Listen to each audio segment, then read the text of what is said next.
নমস্কার বন্ধুরা, Piyali lifestyle with ফেসবুকটা সকলকে স্বাগত জানাচ্ছি। আজকে দেখো পুঁই শাকের পাতা দিয়ে একটা নিরামিষ রেসিপি তোমাদের সাথে শেয়ার করে ভিডিওটা স্কিপ করো না, প্রথম থেকে শেষ পর্যন্ত দেখার অনুরোধ রইল। তাহলে কীভাবে করলাম চলো দেখে নেওয়া যাক। এখানে দেখো 500 গ্রাম পুঁই শাক এনেতে, পুঁই শাকটা কম বেশি তোমরা নিয়ে নিতে পারো। এখান থেকে প্রথমে পুঁই শাকের এই দেখো এই পাতাগুলো কিন্তু ভালো না, এই পাতাগুলো আমি ফেলে দেবো। আর যেইগুলো একদম কচি পাতা সেই পাতাগুলো আমি আলাদা এইভাবে পরিষ্কার করে বেছে নেব। দেখো পরিষ্কার এই কচি পাতাগুলো কিন্তু দুর্দান্ত লাগে আমার কাছে। তোমরা যখনই রান্না করবে এইভাবে পুঁই শাকের পাতাগুলো আলাদা করে রান্না করবে, দেখবে খেতে কিন্তু দুর্দান্ত লাগবে। এই গরমে খুব সাধারণভাবে তোমাদের রান্নাটা দেখাচ্ছি, তাই ভিডিওটা স্কিপ করো না, প্রথম থেকে শেষ পর্যন্ত দেখার অনুরোধ রইল। আর এইভাবে একবার রান্না করে দেখতে পারো, গরমে কিন্তু দুর্দান্ত লাগবে। যে কোনো নিরামিষ দিনে তোমরা এইভাবে রান্না করে নিতে পারো। এখানে দেখো একদম কচি পাতাগুলো আমি বেছে নিচ্ছি। এইভাবে সব পুঁই শাকগুলো আমি পরিষ্কার করে পাতাগুলো আলাদা করে নেব।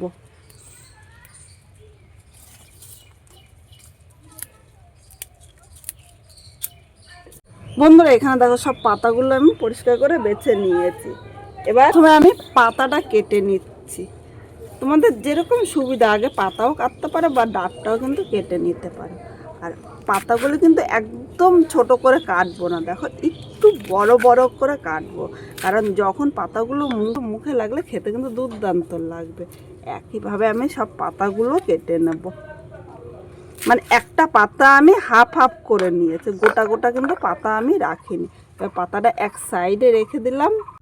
এবার আমি ডাঁটটা কেটে নেব। দেখো পুঁই শাকের ডাঁটগুলো কিন্তু কচি, তোমরা ইচ্ছা করলে এই আঁশটা ছাড়িয়ে এইভাবে নিতে পারো বা এমনিও কেটে নিতে পারো, যেরকম সুবিধা হয়। যেগুলো একটু গোড়ার দিকটা আমি এইভাবে পরিষ্কার করে নেব। আর যেটা কচির দিকটা সেটা কিন্তু এই আঁশটা ছাড়াতে হবে না। এই দেখো এদিকে কিন্তু সেরকম দেখো সেরকম কিন্তু আঁশটা বেরোচ্ছে না, খুব হালকা পরিমাণে বেরোচ্ছে। এবার এই দিকটা দেখো এই পুঁই শাকটা একদম কচি, তাই এখানে কিন্তু আমি আর আঁশটা ছাড়াবো না, কারণ এটা কিন্তু এমনি সেদ্ধ হয়ে যাবে। আর এটা যখন মানে খাওয়ার সময় দাঁতে পড়বে তখন খেতেও ভালো লাগবে। এই পুঁই শাকটা আবার দেখাচ্ছি, এই সাইডটা দেখো, এটা হলো গোড়ার দিকটায়, গোড়ার দিকটা একটু শক্ত থাকে, তাই আঁশটা ছাড়িয়ে নিতে হবে, নাহলে যখন দাঁতে পড়বে তখন কিন্তু এই আঁশটার জন্য খেতে ভালো লাগবে না। এইভাবে আমি গোড়ার দিকটা পরিষ্কার করে আঁশটা ছাড়িয়ে নেব, আর আগার দিকটা কিন্তু আর আঁশটা ছাড়াবো না। এইভাবে সব পুঁই শাকগুলো আমি কেটে নেব।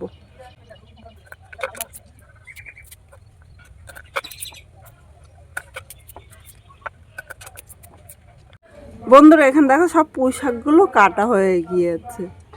এবার এখানে দেখো আমি হাফ কুমড়ো নিয়েছি। এবার এই কুমড়োটা পুরোটা লাগবে না, কিন্তু এখান থেকে আমি হাফ কুমড়ো নিয়ে নেব।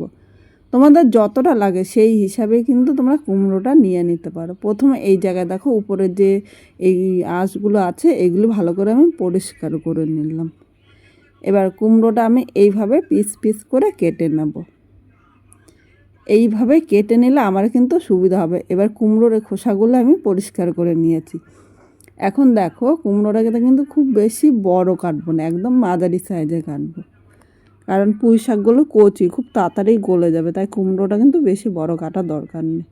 আর কুমড়োটাও কিন্তু তাড়াতাড়ি রান্না হবে। এইভাবে আমি সব কুমড়োগুলো কেটে নেব।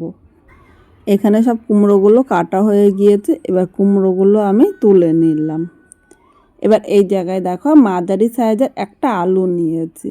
আলুটা এরকম ছোট ছোট করে কেটে নেব, কারণ আলুটা সেদ্ধ হতে কিন্তু একটু টাইম লাগে, তাই কুমড়োর থেকে একটু ছোট ছোট করে আমি কেটে নিলাম। যারা আলু পছন্দ করে না তারা কিন্তু আজকে আলুটা স্কিপ করতে পারো, কিন্তু একটু আলু দিলে খেতে ভালো লাগে। আলুটা এবার দেখো এইভাবেই কিন্তু কেটে নিয়েছি। এখন এই আলুটা আমি সাথে সাথে জলের মধ্যে রাখবো, নাহলে কিন্তু আলুটা কালো হয়ে যাবে। এবার মূল রান্নায় চলে আসলাম। এদিকে কড়াই বসিয়ে দিয়েছি, কড়াইয়ের মধ্যে আমি 1.5 চামচ সর্ষের তেল নিলাম। এই রান্নাটা কিন্তু খুব বেশি তেল লাগে না। তেলটা গরম করে এখানে 5 ফোড়ন সম্বাদ দিয়েছি। এবার 1 সেকেন্ড ভেজে নিয়েছি। এবার এখানে আমি কেটে রাখা আলুটা নিয়ে নিলাম। এর সাথে আমি স্বাদ অনুযায়ী লবণ দিলাম। এখন মিডিয়াম আগুনে আলুর সাথে লবণটা নেড়ে চেড়ে মিশিয়ে হালকা ভেজে নেব, খুব জোরে আগুন দেবো না কিন্তু। তাহলে কিন্তু আলুটা উপর দিয়ে লাল হয়ে যাবে আর ভেতরে কাঁচা থাকবে, তখন খেতে ভালো লাগবে না।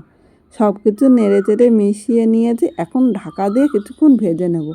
আর এইভাবে ঢাকা দিয়ে ভেজে নিলে কিন্তু অল্প সময়ে তোমরা ভেজে নিতে পারবে। এবার আমি 2 মিনিট পর ঢাকনিটা তুলে নেব। এখানে দেখো আলুটা কিন্তু হালকা লাল করে ভেজে নিয়েছি, আর এর থেকে কিন্তু বেশি ভাজবো না। এবার এর মধ্যে একে একে আমি সব সবজিগুলো নিয়ে নেব। প্রথমে এই জায়গায় পুঁই শাকের ডাঁটটা নিলাম, এর সাথে আমি কুমড়োটাও নিয়ে নিলাম, আবারও স্বাদ অনুযায়ী মানে পুরো রান্নার লবণটা কিন্তু এখন নিয়ে নিলাম। এবার সব সবজির সাথে নেড়ে চেড়ে মিশিয়ে নেব। এই মিডিয়াম আগুনে কিন্তু রান্না করতে হবে। আর এখন কিন্তু আমি জল দেবো না, জল ছাড়া কিন্তু এই রান্নাটা করব। লবণ দেওয়াতে সবজি থেকেও কিন্তু হালকা জল বেরোবে। এবার আমি ঢাকা দিয়ে আরও কিছুক্ষণ রান্না করে নেব। দেখো এখানে আমি ঢাকনিটা তুলে নিলাম, আর মাঝে কিন্তু একবার আমি নেড়ে চেড়ে দিয়েছি, তাহলে কিন্তু সবজিগুলো উপর নিচে সমানভাবে ভাজা হবে। এখানে দেখো কুমড়ো, আলু ও ডাঁটাগুলো কিন্তু সেদ্ধ হয়ে গিয়েছে। এবার এই জায়গায় আমি যে পাতাগুলো আলাদা রেখেছিলাম পাতাগুলো নিয়ে নিলাম। তোমরা অবশ্যই এই সবজিগুলো কিন্তু হাফ সেদ্ধ হওয়ার পরে পাতা দেবে। আগে যদি পাতাটা দিই তাহলে একদম গলে যাবে, তখন কিন্তু খেতে একদম ভালো লাগবে না। এবার এর সাথে আমি 3টে চেরা কাঁচা লঙ্কা নিয়েছি। তোমরা লঙ্কাটা যেরকম খাবে মানে ঝাল যেরকম খাবে সেই হিসাবে নেবে। খুব বেশি ঝাল কিন্তু এই গরমের মধ্যে আমার ভালো লাগে না। এবার এই জায়গায় আমি হলুদ দিয়ে দিলাম। প্রথমে কিন্তু আমি লবণ দিয়েছিলাম, তাই এখন আর লবণ নেব না, কারণ এখন লবণ দিলে কিন্তু বেশি হয়ে যাবে, তখন খেতে ভালো লাগবে না। এখন সব সবজিগুলো নেড়ে চেড়ে মিশিয়ে নেওয়ার, একটু সাবধানে মেশাবে। এখন মনে হচ্ছে পুরো এক কড়াই কিন্তু পুঁই শাক রান্না করা হচ্ছে, কিন্তু এটা মজে গেলে কিন্তু অনেকটাই কম হয়ে যাবে। এবার ভালো করে নেড়ে চেড়ে মিশিয়ে নিতে হবে, যাতে হলুদটা সব সবজির সাথে ভালো করে মেশে। এখনও কিন্তু আমি মিডিয়াম আগুনে রান্না করবো, আর এখনও কিন্তু জল দেবো না, কারণ পাতার থেকে কিন্তু একটা জল বেরোবে। সব সবজিগুলো ভালো করে নেড়ে চেড়ে মিশিয়ে নিয়েছে, এখন ঢাকা দিয়ে আরও কিছুক্ষণ রান্না করে নেব। 2 মিনিট পর ঢাকনিটা তুলে নিলাম। এখানে সবজিগুলো দেখো কতটা মজে গিয়েছে, আর কুমড়ো ও আলুগুলো কিন্তু সেদ্ধ হয়ে গিয়েছে। আবার একটু নেড়ে চেড়ে নিলাম। দেখো এইভাবে কিন্তু তোমরা রান্না করতে পারো, পুঁই শাকটা কিন্তু খেতে দুর্দান্ত লাগবে। সব সবজিগুলো নেড়ে চেড়ে মিশিয়ে নিয়েছি। এবার এর মধ্যে আমি গরম জল দিয়ে দিলাম। যে কোনো রান্না করতে গেলে অবশ্যই তোমরা চেষ্টা করবে একটু গরম জল দিতে। গরম জল দিলে ঝোলটা তাড়াতাড়ি ফুটবে, ও পুঁই শাক, আলু, কুমড়োটাও সেদ্ধ হয়ে যাবে, তখন খেতে কিন্তু দুর্দান্ত লাগবে।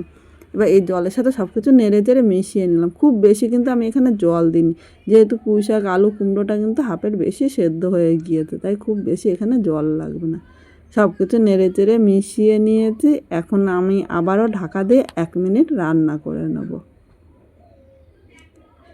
1 মিনিট পর আবারও চলে আসলাম। এখানে দেখো সবজিটা কিন্তু হয়ে গিয়েছে। এবার এর মধ্যে একটু মিষ্টি দিলাম। যারা মিষ্টিটা পছন্দ করে না তারা কিন্তু এই চিনিটা স্কিপ করতে পারে, কিন্তু যেহেতু নিরামিষ রান্না করছি একটু মিষ্টি না দিলে কিন্তু খেতে ভালো লাগে না। এবার চিনিটাও নেড়ে চেড়ে মিশিয়ে আর 1 মিনিট রান্না করে নেব, তাহলে চিনিটা কিন্তু সব সবজির মধ্যে ভালোভাবে ঢুকে যাবে। এখানে দেখো হয়ে গিয়েছে। এবার আমি নামিয়ে নিলাম। আজকে খুব সাধারণভাবে এই পুঁই শাকটা রান্না করেছি। যে কোনো নিরামিষ দিনে এইভাবে তোমরা রান্না করে দেখতে পারো, খেতে কিন্তু দুর্দান্ত লাগে। তাহলে আজকে আমার এই পুঁই শাকটা কীরকম লাগলো কমেন্ট করে জানাতে কিন্তু ভুলো না। নতুন কোনো বন্ধু এই ভিডিওটি দেখতে আসলে ভালো লাগলে একটা লাইক, শেয়ার ও কমেন্ট করো, ও সাবস্ক্রাইব করে পাশে থেকো, যাতে নতুন নতুন ভিডিও আপলোড করলে সবার আগে নোটিফিকেশান আপনার কাছে পৌঁছিয়ে যায়।